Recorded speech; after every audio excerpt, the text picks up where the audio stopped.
And we will begin in the name of the Father, the Son, and the Holy Spirit. Amen.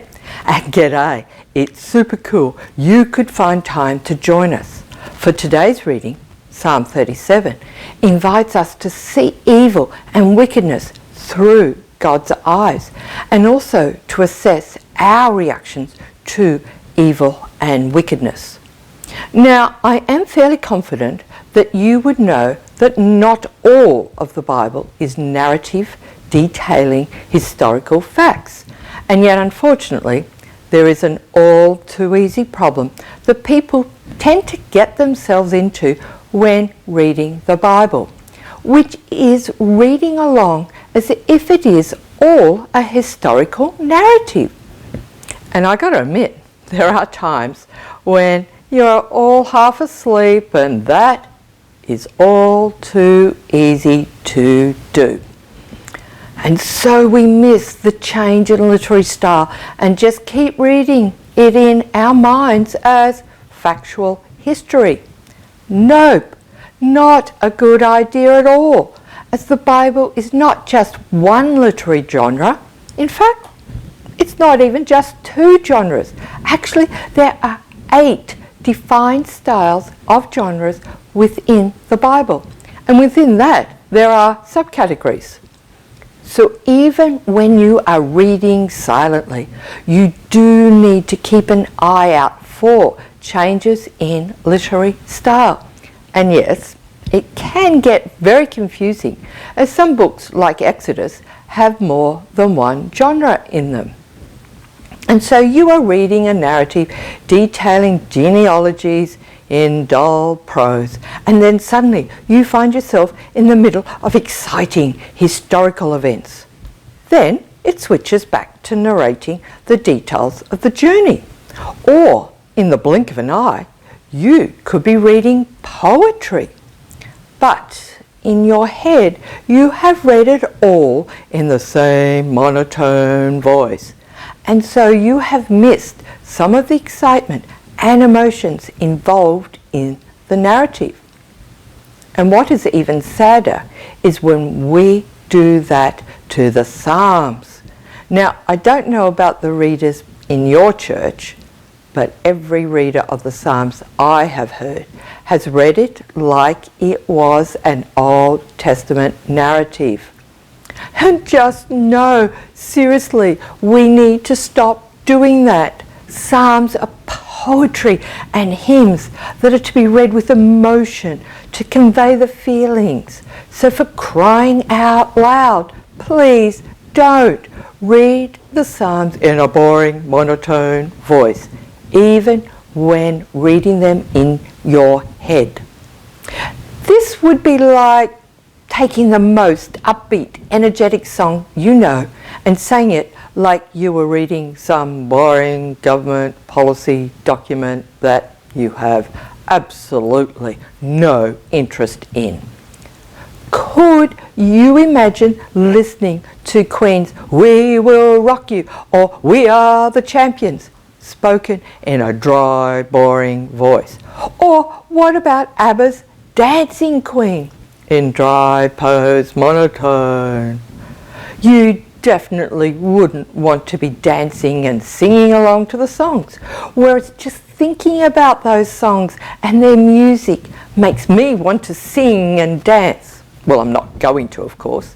And, of course, because Psalms are poetry, which, as we know, uses a minimum of words that has been carefully chosen and arranged so as to create a vivid image and simultaneously evoke strong emotions from the listener. So, first, before we begin a psalm, we need to quickly check to see whether you should be reading with gusto, or with pathos and despair, or anger, or with joy and jubilation. And then, by reading each psalm with the appropriate feeling, we can really get into the mood of the psalm and end up dancing around in joy or sobbing in grief. Fair dinkum, psalms are no holds barred, emotionally charged poetry, to see them as anything but emotional outpourings to God is doing them a great disservice.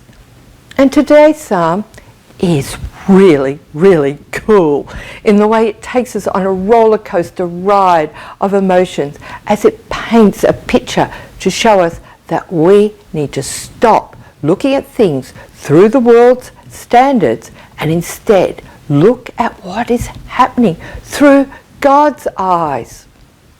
Now, I hope you have your Bibles to follow along with, as I am going to explain the meaning of some of the words that will be different to the way you as a modern Christian picture it, which will help us understand the psalm the way the original audience did when King David first composed it. And then once we have a better understanding of the context, I will read the psalm, and hopefully you will experience the same emotions the original audience would have felt when this psalm was sung in the synagogue. And no, I will not be singing it, but I am praying that I will give the right emotional nuances needed to do the psalm justice. The one thing, though, we do miss out on in reading this psalm in English is how the arrangement is an acrostic, with each stanza beginning with the successive letters of the Hebrew alphabet. So this is not some random collection of verses. It has been painstakingly thought out to help the audience deal with the perplexing questions of the wicked living the good life, while the righteous suffer terrible adversity. And verse 1 starts with an advisory warning. But unlike some of our idiotic warnings we modern people get, like, caution, iron is hot while on. Well, duh, I would hope so. Verse 1 kicks it off by warning God's people, do not fret because of evil men. Do not envy the wicked. Now, before we go on, your version may have used those who do wrong instead of the wicked, or evildoers for both. In Hebrew, it does cover evil, wickedness, but also malice and injustice, which as we go on, you will find is closer to the mark of the type of evil, wicked people David is telling God's people to not get all worked up over. The next thing we need to do is adjust our image of wicked and evil people, and with good reason. We tend to think of evil people as pedophiles, murderers, rapists, etc. And yes, in other places in the Bible, these scum of the earth are described as evil. But the thing is that while we see them as being the worst of the worst, with thieves, con artists and scammers just behind them on the evil scale. But the problem is that by having degrees of evil, we see the rest of us, who are at the bottom of the scale, as not being evil. We are all good people. Sure, we're not perfect, but nothing like those evil people over there. And the problem with that thinking is that firstly, we forget that in God's eyes, evil is not just the worst we see in people. Evil is in everybody. For ever since Adam and Eve chose to find out what evil is, and if you have watched the full series, you will know that before that fatal bite of the fruit from the tree of knowledge of good and evil, everything was good. So they knew all about what good was. What they really wanted to know about was evil. The problem was that once they had taken a bite, they discovered they were the evil they were wanting to know about, because evil is the act of disobeying God's commands. And so then, the other thing we also need to know about is exactly which evil is this psalm talking about. And these following verses, which are not part of today's reading, give us the context behind the words evil and wicked used in this psalm. And verse 14 says, "The wicked draw the sword and bend the bow to bring down the poor and needy." Now, the original audience would have understood the metaphor bending the bow. They knew how it required considerable strength to bend the bow so the archer could string it.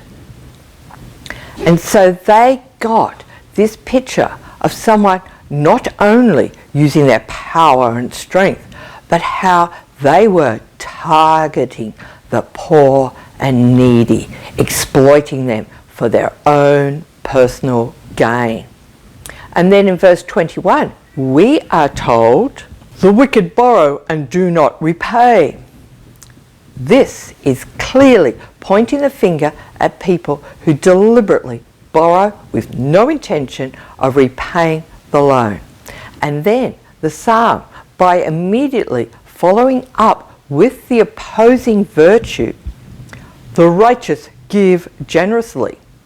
The audience instantly knew that by comparing the unselfish, open-handed generosity of the righteous, this meant the wicked also included the stingy people who had the financial means but refused to help the poor and needy, hoarding all their money for themselves.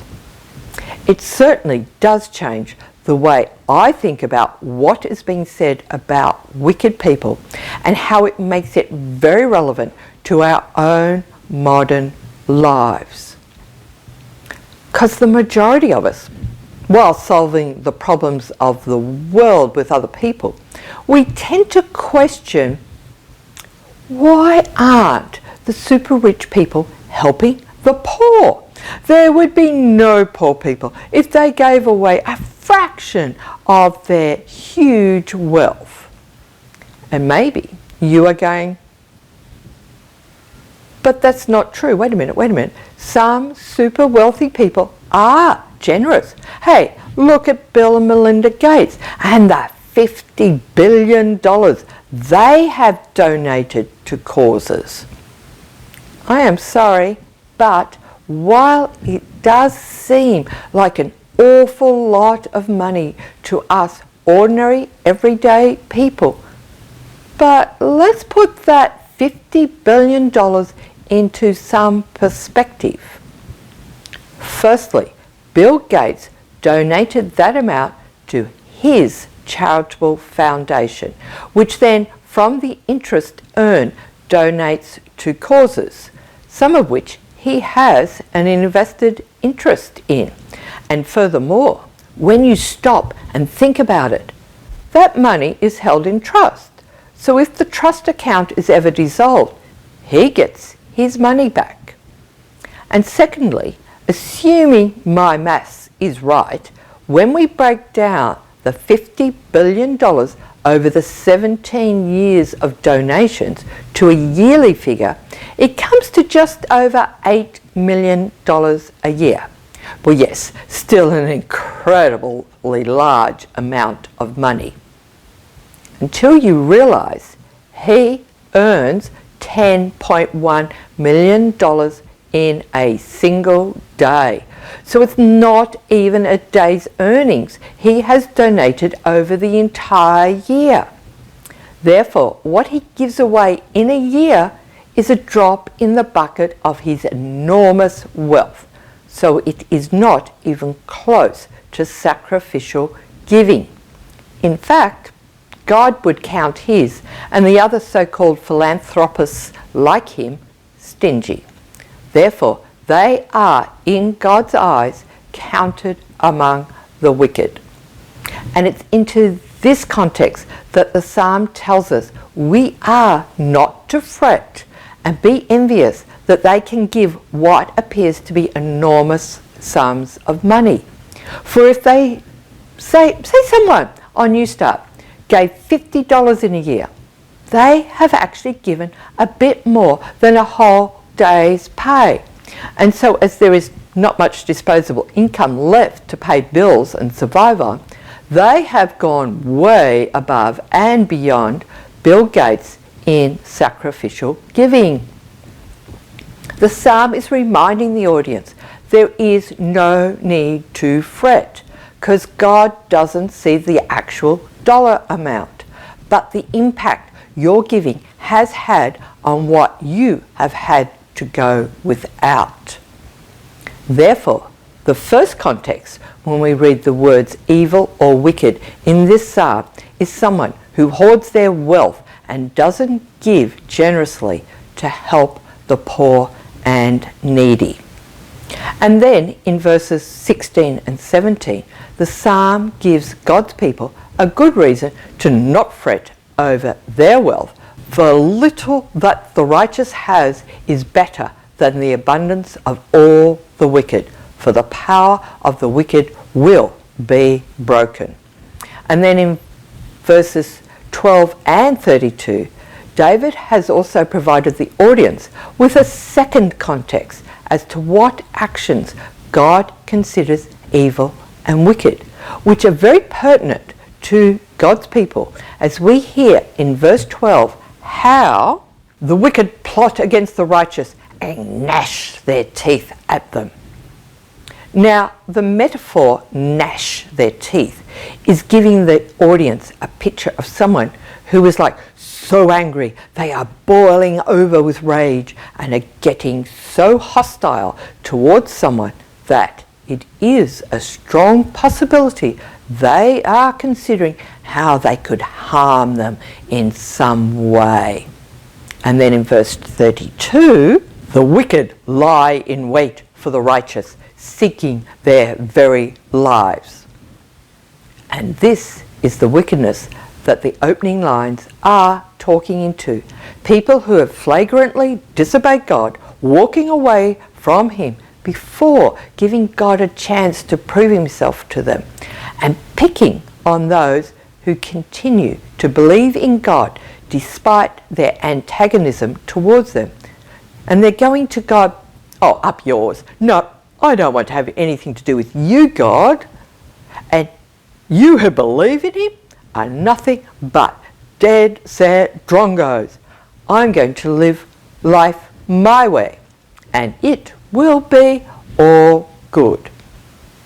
And to all appearances, it appears they are right.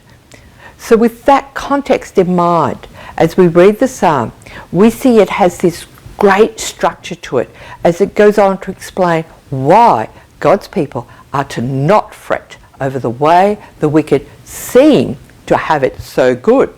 For God sees how they abuse the poor and needy as well as His people. Because remember who the wicked are raging and hating against, looking for opportunities to find a way to make their lives hard and miserable, or even better, to get rid of them completely? Yes, the righteous. And here we are, thousands of years later, still seeing and experiencing God's people copping the brunt of people's anger and hatred towards them. Now, I am so glad I decided to double check whether my understanding of righteous was right, because I discovered that in the Old Testament, the concept of righteous people is slightly different to the New Testament concept, which I know. In the Old Testament, the righteous are people who treasure knowing God in their hearts and are diligently keeping their end of the covenant deal by obeying not just the letter of the law, but the intent of the law. And now let's see how the psalm describes the righteous. In verse 21 we have, the righteous give generously. And in verse 26, they are always generous and lend freely. In verses 30 and 31, the righteous give godly wisdom, speaking what is just and true. God's law is in their heart. So in this context, the righteous are people who are, to the best of their ability, doing what God requires of them by showing God's love, mercy, and compassion in their generous, sacrificial giving to meet the needs of those people who are worse off than they are. And that underwrites all of the commands, which of course is the polar opposite to the description of the wicked people's behaviour we heard in verse 14. The whole psalm is going, come on guys, you as God's people have got to stop fretting over and being jealous of the wicked, thinking they have got it made, because they don't. For God sees how they use their power, influence and strength to target and lie in wait to trap and hurt God's people. He sees their constant attacks belittling a believer's faith. Throughout the psalm, we are given snippets of information about the eventual fate of the wicked, starting with verse 2, which tells us how, like the grass, they will soon wither, like green plants, they will soon die away. Now, I'm sure you all know how quickly grass and plants wither and die the moment there is no rain. And the psalmist is using this analogy to help God's people realize how the same thing happens to the wicked. While they look strong and flourishing, they will be gone in the blink of an eye. And to carry that analogy further, verse 9 tells us how evil men will be cut off. And then verse 10 reinforces the idea with a little while, and the wicked will be no more. Though you look for them, they will not be found. And David repeated the analogy to emphasize to the audience that while it may look like the wicked have gained the upper hand, but when you least expect it, in the blink of an eye, they are gone. And if you go and read the rest of the psalm, you will see how David describes the various fates of the wicked to show God's righteous people. We do not need to fret over how good it appears the wicked have it in the here and now. Now, fret is used 3 times in today's reading. So what should we do? Yes, stop. This is important. So what are we to learn from this repeated word fret and how it is used? As we have already heard, verse 1 informs us, do not fret because of evil men, or be envious of those who do wrong. And then in verse 7, we are told, do not fret when men succeed in their ways, when they carry out their wicked schemes. Now, in Hebrew, the verb fret covers becoming angry, to be angry with, agitated, burning with wrath and indignation, which then explains why, in verse 8, God's people are commanded to refrain from anger and turn from wrath. Do not fret. It only leads to evil. And wow, this totally turns the tables back on God's people.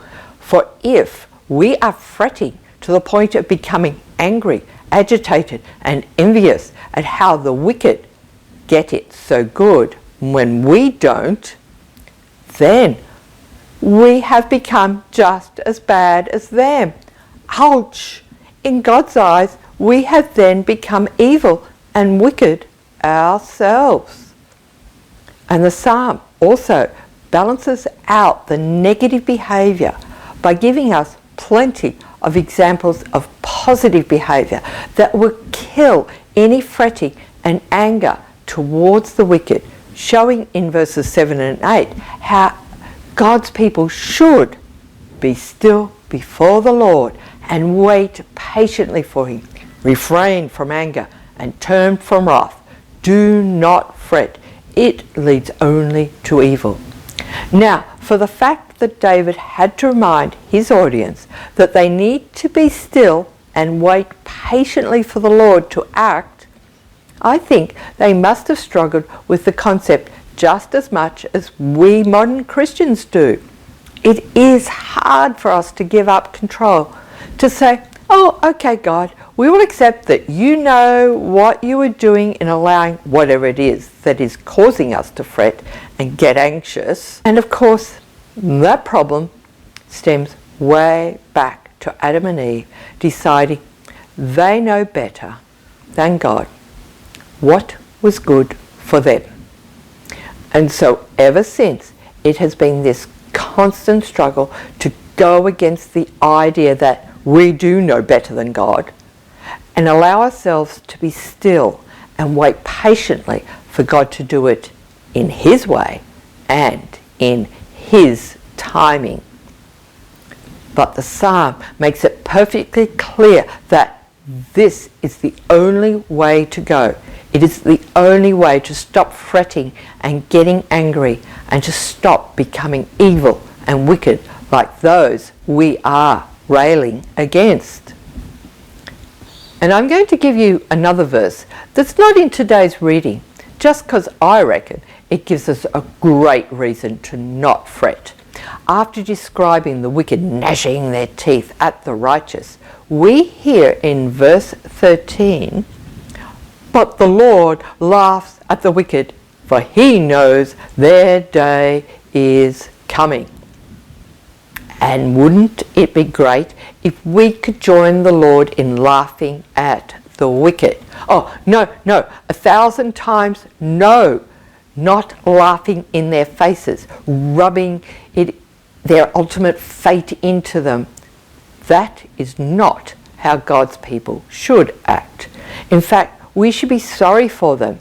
Their bullying doesn't change our future. We need to be praying that they see the need to change their minds about God so they can change their future.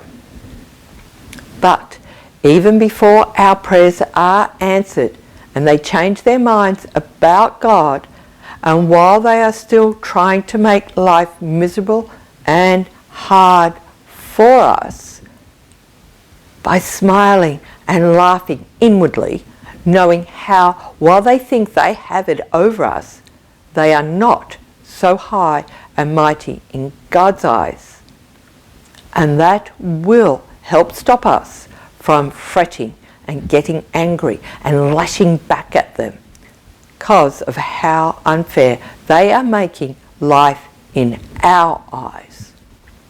And fortunately for us, not only has the psalm given us an antidote to fretting by exposing the fate of the wicked and the bad side effects of us fretting, but what's even better is that it reveals the fate of the righteous. David reminds his audience and us that when we are still and wait patiently for God to act, then because we are placing all our hope and trust in him, 6 times in the psalm, David in verses 9, 10, 18, 22, 29 and 34 tells his audience, the meek, those who hope in him, the blameless, the righteous, who the Lord blesses, that they will inherit the land. Now, the land is not the physical land Israel, but the land of promise, the future hope we will receive when we die. And the other thing is how the Hebrew word translated meek carries the sense of bowing in humble devotion to God. God's people can take heart. They will not only inherit the promised land, for in verse 11 they are told they will also enjoy great peace.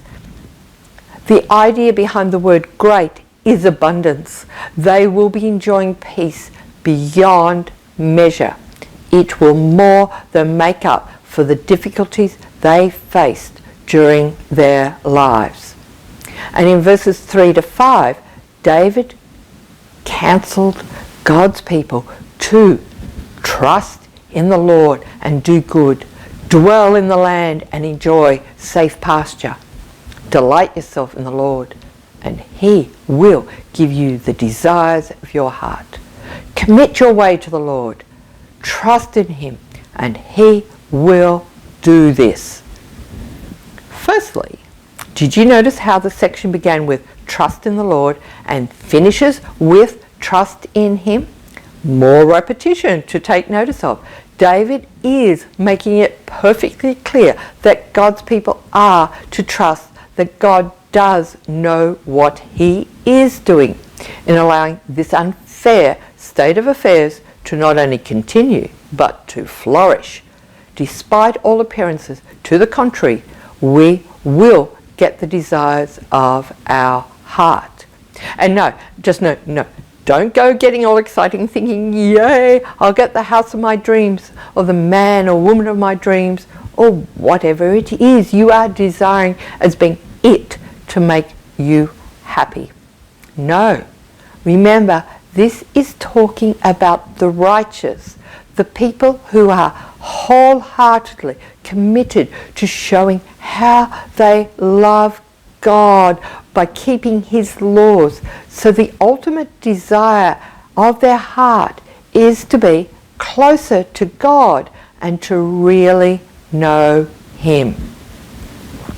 And having the promised hope that by delighting in being with God and committing yourself to being loyal to God and following God's commands. For then, in verse 6, we are told what the Lord will do for the righteous, how He will make your righteousness shine like the dawn, the justice of your cause like the noonday sun. And in verses 18 and 29 explains how the days of the blameless are known to the Lord, and their inheritance will endure forever. The righteous will inherit the land and dwell in it forever. And verses 23 and 24 say how if the Lord delights in a man's way, though he stumble, he will not fall. He makes his steps firm, for the Lord upholds him with His hand. And then we will see the glories described in the last two verses, 39 and 40, which wrap up the psalm by finishing on this wonderfully positive note as it lets God's people know that the salvation of the righteous comes from the Lord. He is their stronghold in time of trouble. The Lord helps them and delivers them. He delivers them from the wicked and saves them because they take refuge in Him. The psalm finishes by showing us that when we start looking through God's eyes at the wicked attacking us for our faith, this helps us see things in a totally different light. The psalm shows us that we who are called God's people can focus on our eternal salvation, knowing that while life is not a bed of roses, and we are facing problems that seem to overwhelm us, while the wicked seem to get it so easy, God can and will be our stronghold in those times of trouble. A place to go to and feel safe and secure away from the tormenting. A place to reground ourselves and remember who we belong to. How God is our refuge. He will help deliver us and save us. And no matter how bad it gets, we can be 100% confident in the hope that we will inherit all that God has promised us. And now I will read the psalm as you should have by now a reasonably good grasp of the context of Psalm 37, 1 to 11, 39 and 40, and be able to picture the full intent and meaning David was giving to his audience. And we have the privilege of joining in with them in understanding that God's people do not fret because of evil men. Do not envy the wicked, for like the grass, they will soon wither. Like green plants, they will soon die away. Trust in the Lord and do good. Dwell in the land and enjoy safe pasture. Delight yourself in the Lord, and He will give you the desires of your heart. Commit your way to the Lord. Trust in Him, and He will do this. He will make your righteousness shine like the dawn, the justice of your cause like the noonday sun. Be still before the Lord and wait patiently for Him. Do not fret when men succeed in their ways, when they carry out their wicked schemes. Refrain from anger and turn from wrath. Do not fret. It leads only to evil, for evil men will be cut off. But those who hope in the Lord will inherit the land. A little while, and the wicked will be no more. Though you look for them, they will not be found. But the meek will inherit the land and enjoy great peace. The salvation of the righteous comes from the Lord. He is their stronghold in time of trouble. The Lord helps them and delivers them. He delivers them from the wicked and saves them because they take refuge in Him. Amen.